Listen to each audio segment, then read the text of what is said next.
En este video vamos a estudiar el modelo neoclásico de Solo y Son y comenzamos sobre sus fundamentos básicos. En este modelo se supone que la economía está cerrada, por tanto en la identidad macroeconómica fundamental no habrá exportaciones netas y es una economía sin gobierno, por tanto no habrá gasto público. Esto implica entonces que el producto de la economía depende solamente del gasto de consumo y del gasto de inversión. Esta ecuación nos servirá más adelante. Un tercer supuesto viene a decir que la función de producción es una función neoclásica. De aquí que el modelo va a ser un modelo de crecimiento neoclásico. Empecemos con un ejemplo bastante conocido, la función Cobb-Douglas. Esta función de producción Cobb-Douglas va a satisfacer tres elementos que harán que ella sea neoclásica, al igual que cualquier otra función de producción con estas características. La primera es que esta función exhibe retornos constantes a escala. Entonces, si se toma cada factor de producción de esta función y se escala por un factor j, obtendremos que la función o la producción se va a escalar por el mismo factor. Fíjense que acá no escalamos la tecnología, ya que este es un bien no rival. Entonces tenemos AT por J, KT a la alfa, por J, el trabajo a la 1 menos alfa.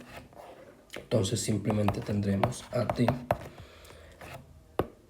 Podemos hacerlo J, fíjense que queda la alfa, y tenemos J a la 1 menos alfa.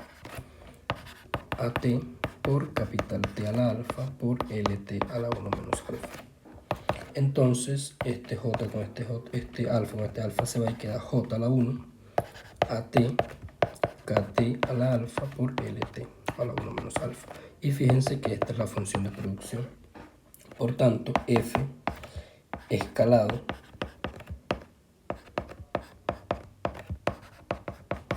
va a ser igual a J multiplicado por la función de producción.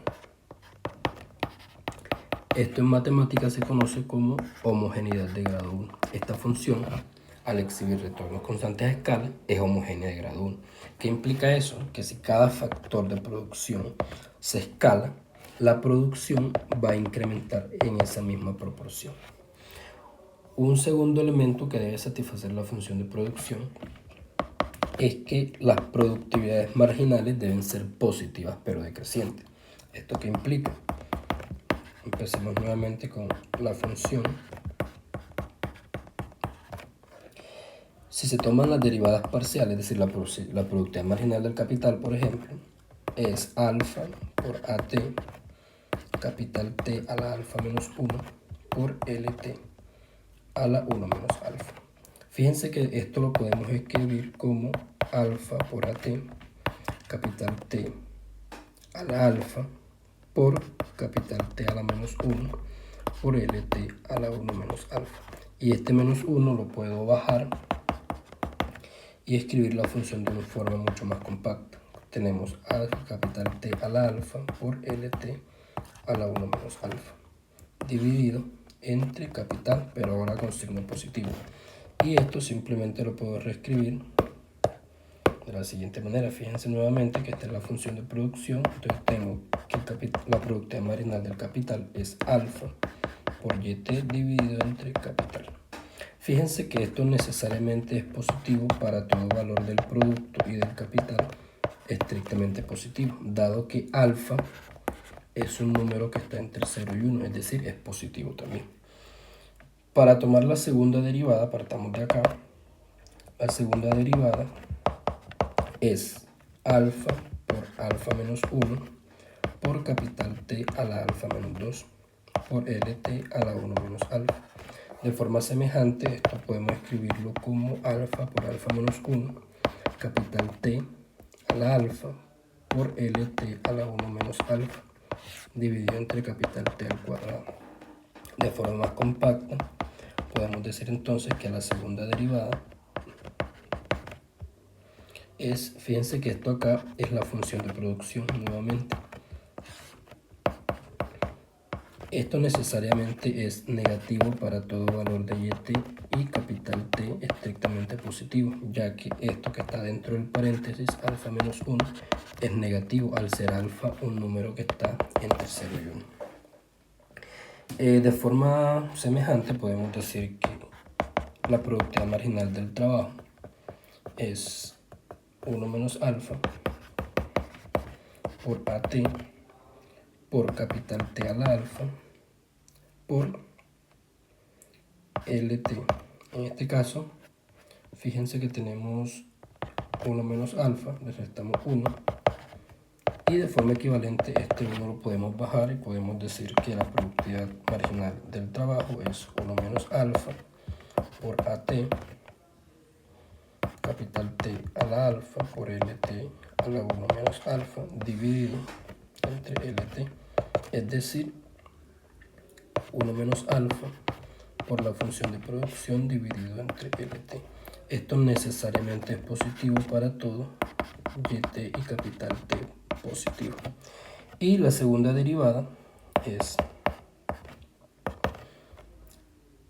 nuevamente acá este 1 con este menos 1 se va y queda menos alfa por 1 menos alfa AT capital T a la alfa LT.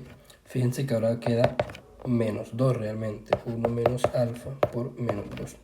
Esto lo podemos reescribir como menos alfa por 1 menos alfa por AT por capital T a la alfa por LT a la 1 menos alfa, y todo esto dividido por el capital T al cuadrado.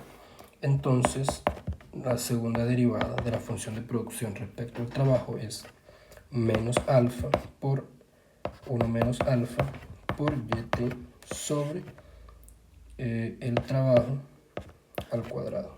Realmente aquí es el trabajo al cuadrado. Fíjense que en este caso 1 menos alfa es positivo y acá tenemos un número negativo, por tanto esto es 0. Para todo valor de YT y capital T estrictamente positivo. ¿Esto qué quiere decir?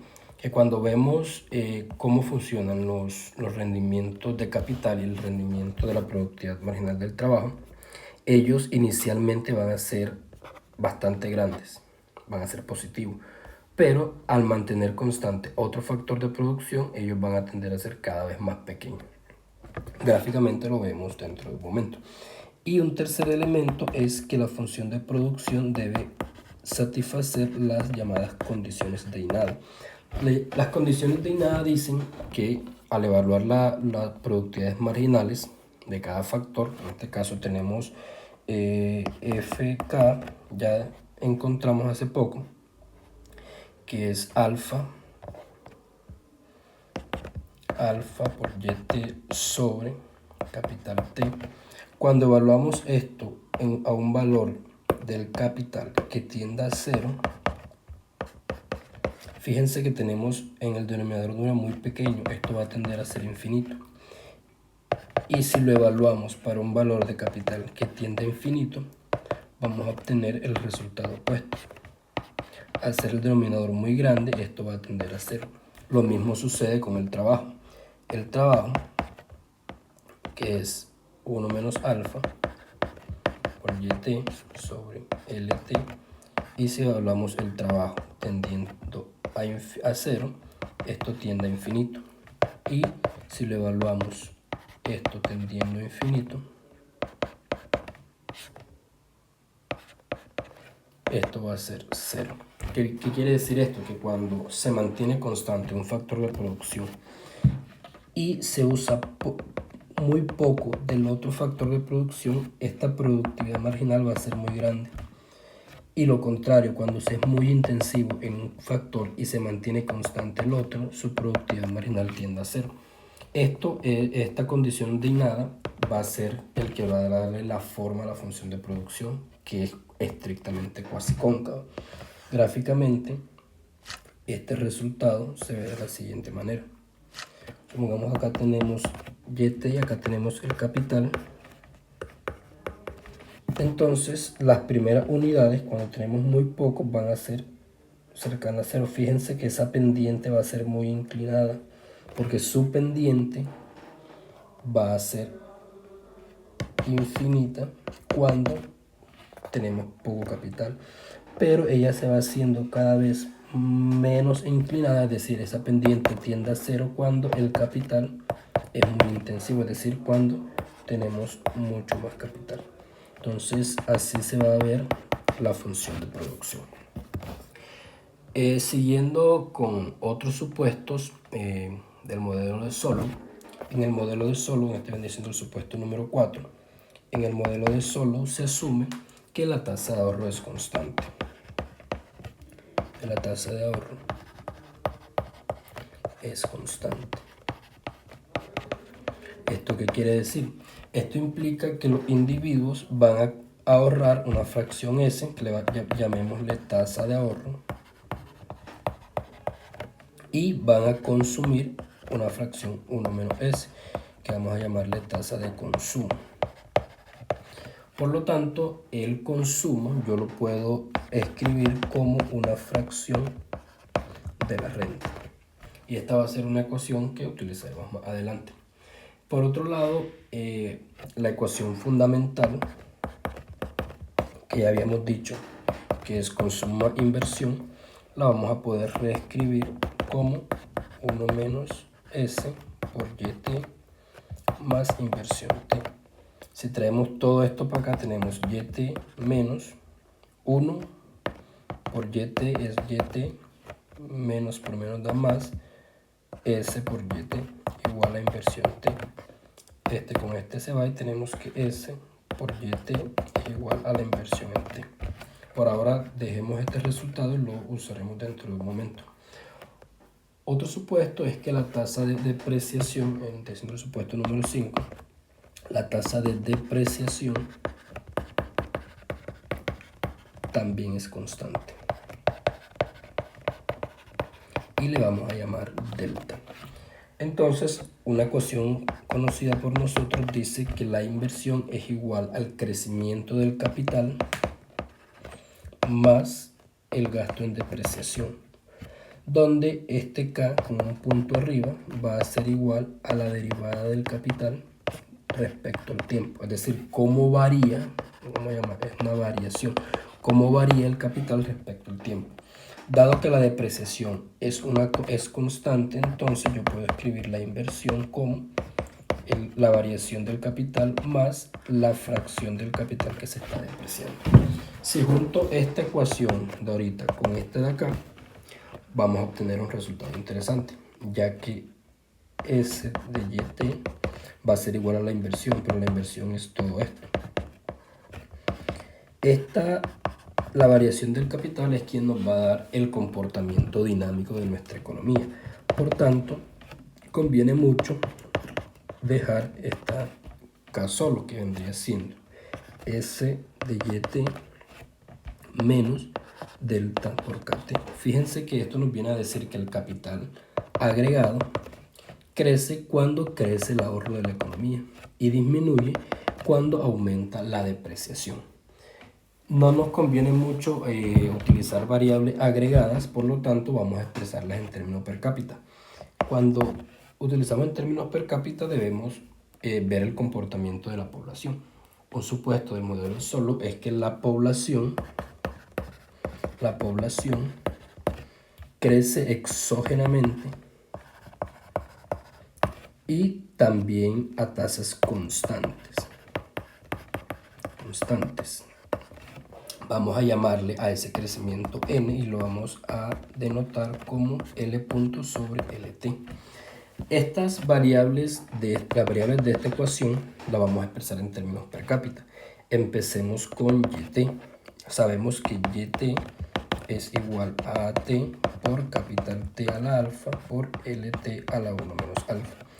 Si las divido por LT, tenemos AT por capital T a la alfa por LT a la 1 menos alfa dividido por L, la cual podemos escribir como AT por capital T a la alfa por LT, este se va con este 1 a la menos alfa, lo cual es igual a AT por capital T sobre LT a la alfa, es decir, AT multiplicado por KT al alfa. Este KT es minúsculo, pequeño, va a ser el capital per cápita.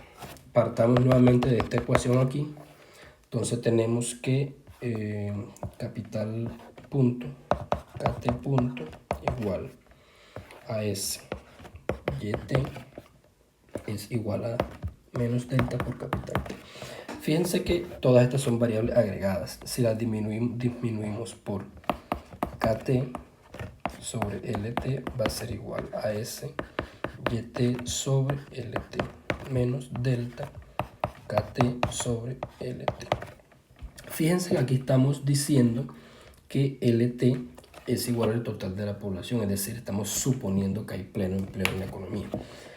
Escribamos aquí población igual al trabajo. Por tanto, hay pleno empleo.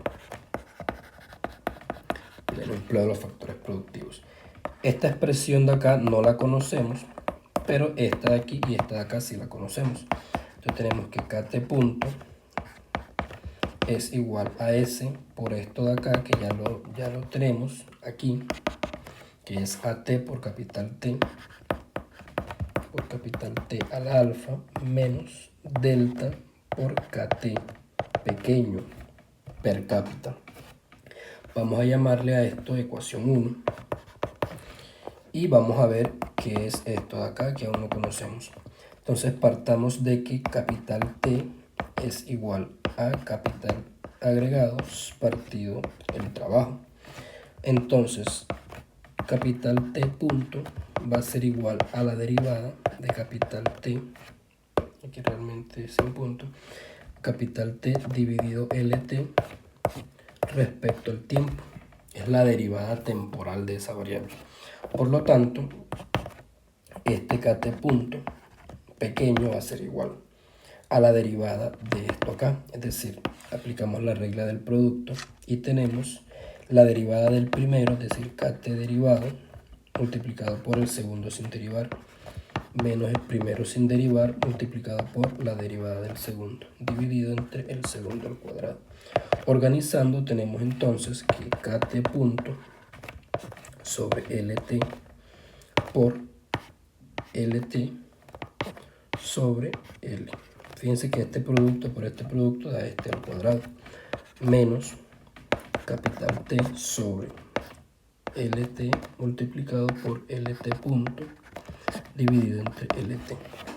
Entonces, capital pequeño punto o el crecimiento per cápita del capital va a ser igual. Esto con esto se va y tenemos KT grande dividido entre L menos K pequeño, este es el capital per cápita multiplicado por N. Recordemos que N lo definimos como el crecimiento de la población. Finalmente podemos despejar esto de aquí y tenemos que K, el capital agregado partido L, va a ser igual a variación del capital agregado partido L, va a ser igual al crecimiento del capital per cápita más N por el capital per cápita. Y vamos a llamar ecuación 2. Ahora combinamos 1 y 2 y tenemos, fíjense que esta primera parte es lo que teníamos acá en esta ecuación, en esta parte de aquí. Por lo tanto, lo puedo reemplazar por su equivalente, que es capital punto más N por capital T. Y esto es igual a la tasa de ahorro, al ahorro menos la depreciación. Entonces tenemos S por AT por capital T al alfa menos delta por capital T. Este capital T lo puedo pasar. Tenemos el crecimiento del capital per cápita es S por AT por capital T al alfa menos delta por el capital T menos N por el capital T. Fíjense entonces que el crecimiento del capital per cápita es igual al ahorro de la economía menos delta más N por KT. Esto de acá es el crecimiento per cápita del capital. Esto de acá es el ahorro de la economía y esto se le va a conocer como reposición, el gasto necesario para reponer el capital. Gráficamente, antes de verlo gráficamente, vamos a ver un supuesto más, el supuesto número 6. El supuesto número 6 dice entonces que la tecnología también es constante. Es constante. Por lo tanto, AT va a ser igual a una constante que llamemos simplemente A. Por lo tanto, esta ecuación va a cambiar un poquito y va a tener que capital T punto va a ser igual a S por A, ahora sin esta T, por capital T a la alfa, menos 1, menos delta más N por el capital T. Entonces, fíjense que esta parte de aquí es la función de producción y la parte completa es la tasa, es el ahorro de la economía. Fíjense que el ahorro de la economía va a satisfacer todas las propiedades de la función de producción, va a heredar sus propiedades. Entonces, gráficamente, esta ecuación se le conoce como ecuación fundamental. Fundamental. Y no es más que una ecuación diferencial ordinaria de primer orden. Gráficamente, esta economía se podría ver de esta forma. Por un lado tenemos GT, por otro lado tenemos KT. Fíjense que ya el crecimiento del capital no depende del trabajo, depende solo de variables per cápita. Y ya habíamos visto que la función de producción tenía esta forma por las condiciones de nada, llamémosle F de capital, ya que nada más la función de producción depende del capital per cápita ahora. Y tenemos la tasa de ahorro. Veamos que la tasa de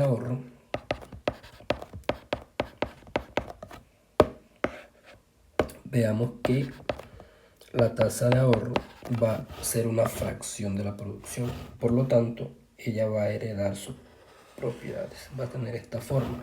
Al ser alfa, al ser S va a ser un factor que va a estar entre 0 y 1.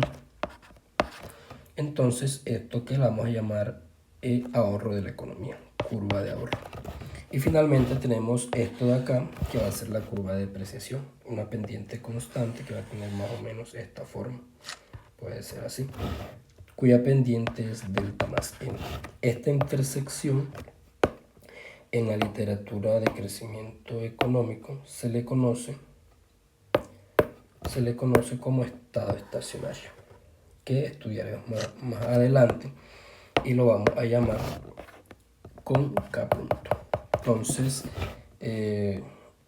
con el tiempo, la economía o la dinámica de la economía hace que esta converja exactamente hacia ese valor de estado estacionario, que no es más que el equilibrio de largo plazo de esta economía y que estudiaremos con más detalle en un futuro video.